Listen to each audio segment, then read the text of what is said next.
وَلَقَدْ يَسَّرْنَا الْقُرْآنَ لِلذِّكْرِ فَهَلْ مِن مُّدَّكِرٍ.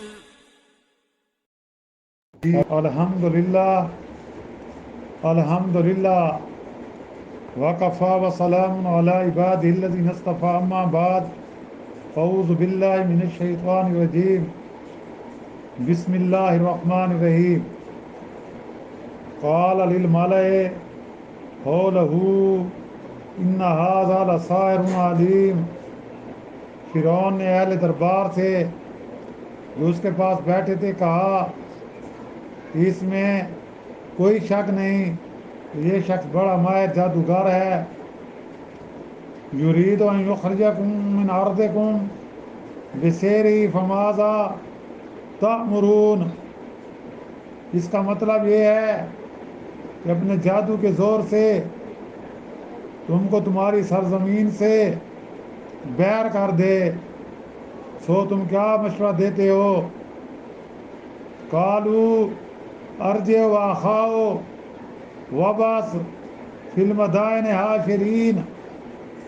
درباریوں نے کہا کہ آپ ان کو اور ان کے بھائی کو مہلت دیجیے اور شہروں میں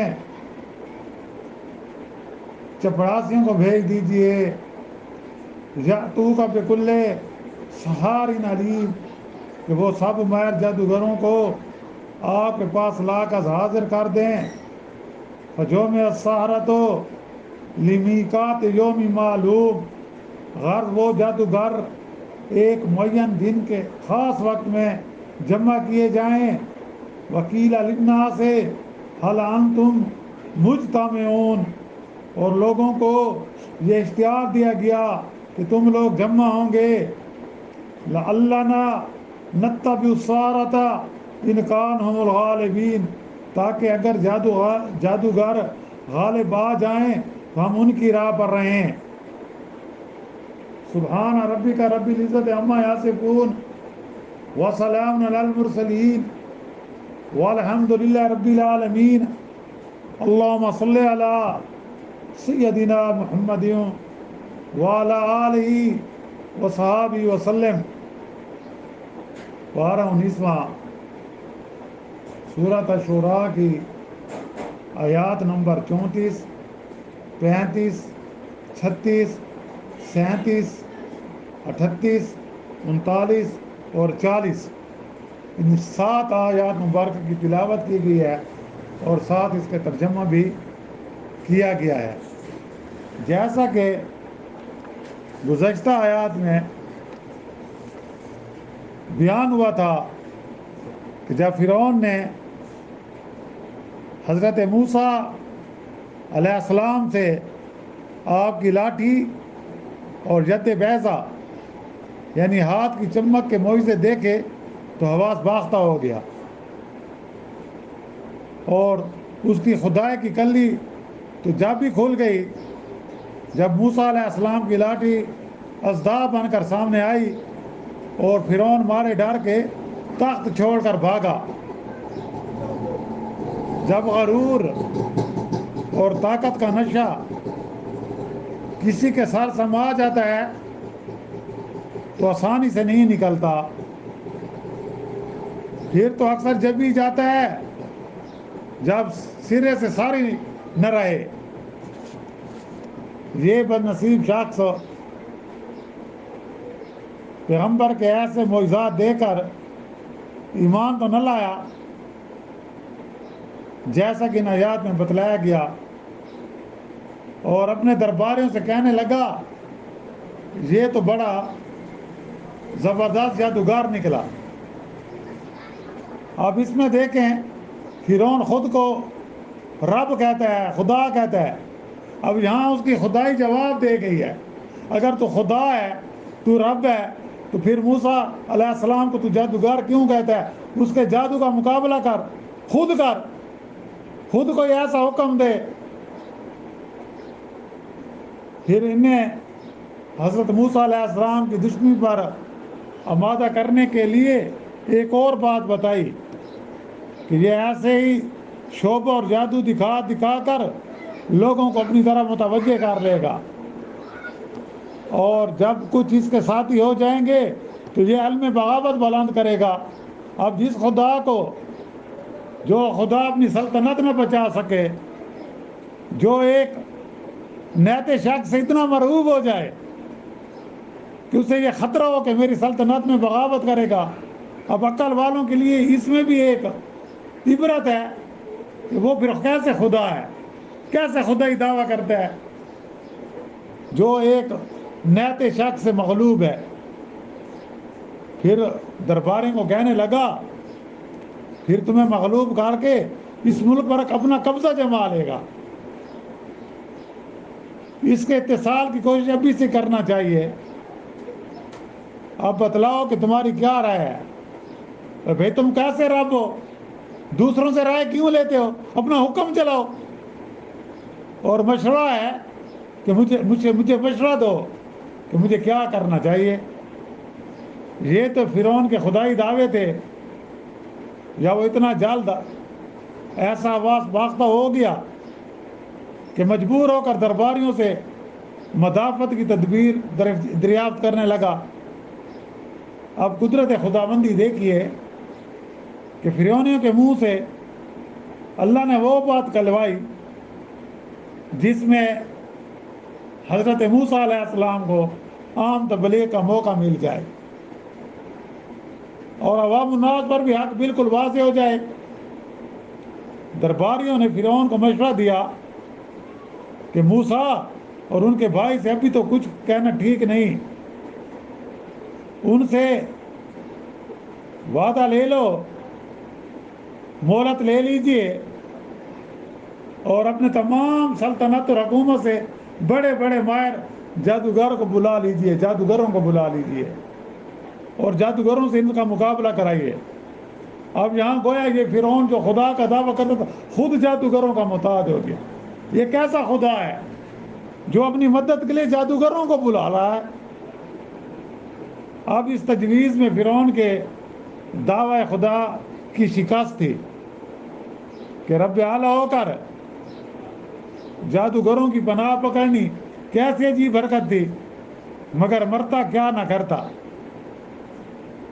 غلبہ حاصل کرنے اور سرخرو ہونے کی اس سے کوئی صورت ہی نظر نہ آئی۔ مجبور ہو کر خدائی کے درجے سے نیچے اتر کر جادوگروں کو چاروں طرف سے جمع کرنے کا حکم دیا۔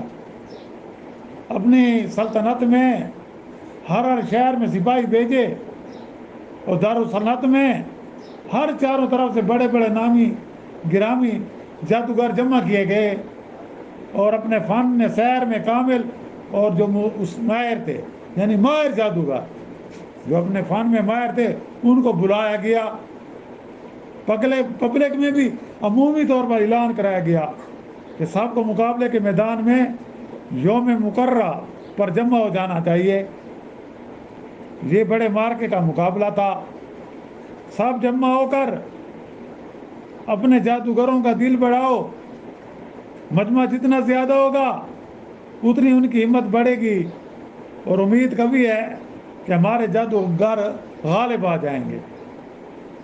اس وقت موسیٰ علیہ السلام کی شکست اور مغلوبیت دکھانے کے لیے اپنے سائرین کی راہ پر چلیں گے، یعنی جیسا یہ آیات پڑھی گئی کہ فجومیا سارا تو لمیقات یومی معلوم، کہ ہر وہ جادوگر ایک معین دن کے خاص وقت میں جمع کیے گئے۔ وکیل للناس هل انتم مجتمعون، اور لوگوں کو یہ اختیار دیا گیا کہ کیا تم لوگ جمع ہوں گے، لعلنا نتبع السحرۃ ان کانوا الغالبین، تاکہ اگر جادوگر غالب آ جائیں تو ہم ان کی راہ پر چلیں۔ تو مطلب یہ ہے کہ ہمارا حق ہونا حجت سے ثابت ہو جائے۔ مصر اس زمانہ میں سحر و جادوگر کا مرکز تھا، اور مصریوں نے فن سحر کو اوج کمال تک پہنچایا تھا۔ الغرض مصر کے مشہور جادوگروں کا مقرر کردہ جگہ پر جمع ہونا اور اب صورتحال یہ ہے کہ فرعون اپنے تمام شاہانہ کرو فر کے ساتھ میدان مقابلے میں تخت نشین ہوا، اور درباری ارکان اور سلطنت حسب مراتب جمع ہیں، لاکھوں انسان حق و باطل کے مارکے کا نظارہ کرنے کو موجود ہیں۔ ایک جانب جادوگروں کا گروہ اپنے ساز و سامان سحر سے لیس کھڑا ہے، اور دوسری جانب اللہ کے رسول حق کے دائی حضرت موسیٰ علیہ السلام اور حضرت ہارون علیہ السلام متوکل اللہ کھڑے ہیں۔ فرعون اس وقت بہت مسرور ہے، اسے یقین ہے کہ ساحرین مصر ان جادوگروں کو جلد ہی شکست دیں گے۔ تو جیسا کہ بازیگروں کا بھی دستور ہے کہ کرتب دکھانے سے پہلے بلانے والے سے اپنا صلہ اور اجرت ٹھہرا لیتے ہیں، تو یہاں تو بلانے والا بادشاہ تھا اور کام بھی معمولی نہیں تھا، اس لیے مقابلے سے پہلے جادوگروں نے اپنا معاوضہ بشرط غلبہ طے کرنا چاہا، اور فرعون سے اپنے انعام و اکرام کی درخواست پیش کی، اور کہا کہ اگر ہم جیت گئے تو ہمارا انعام ضرور بھی ضرور بھاری ہونا چاہیے۔ تو اس کے بارے میں انشاءاللہ آگے فرعون نے ان کو کیا جواب دیا، انہوں نے کس قسم کا سوال کیا، تو اس سے متعلقہ آیات مبارکہ کا انشاءاللہ کل آگے درس ہوگا۔ وآخر دعوانا ان الحمدللہ رب العالمین۔ اللہم صلی علی سیدنا محمد وعلی آلہ وصحبہ وسلم۔ اللہم ربنا آتنا فی الدنیا حسنۃ وفی الآخرۃ حسنۃ وقنا عذاب النار وادخلنا الجنۃ مع الابرار یا عزیز یا غفار یا رب العالمین۔ ربنا لا تؤاخذنا ان نسینا واخطأنا ربنا ولا تحمل علينا إصرا كما حملت على الذين من قبلنا ربنا ولا تحملنا ما لا طاقة لنا به واعف عنا واغفر لنا وارحمنا أنت مولانا فانصرنا على القوم الكافرين رب اغفر لي ولوالدي وللمؤمنين والمؤمنات والمسلمین والمسلمات الاحیاء منہم والاموات۔ یا اللہ تو جب تک ہمیں زندہ رکھ ہمیں نیک اعمال کرنے کی توفیق عطا فرما۔ یا اللہ ان نیک اعمال کو اپنی بارگاہ میں شرف قبولیت عطا فرما۔ یا اللہ ان نیک اعمال کا ثواب حضرت آدم علیہ السلام سے لے کر قیامت تک جتنے بھی مسلمان جن و انسوں مرد عورتیں سب کو عطا فرما۔ ربنا تقبل منا انک انت السمیع العلیم وتب علینا انک انت التواب الرحیم۔ صلی اللہ تعالی علی خیر خلق محمد وآلہ وصحبہ اجمعین برحمتک یا ارحم الراحمین۔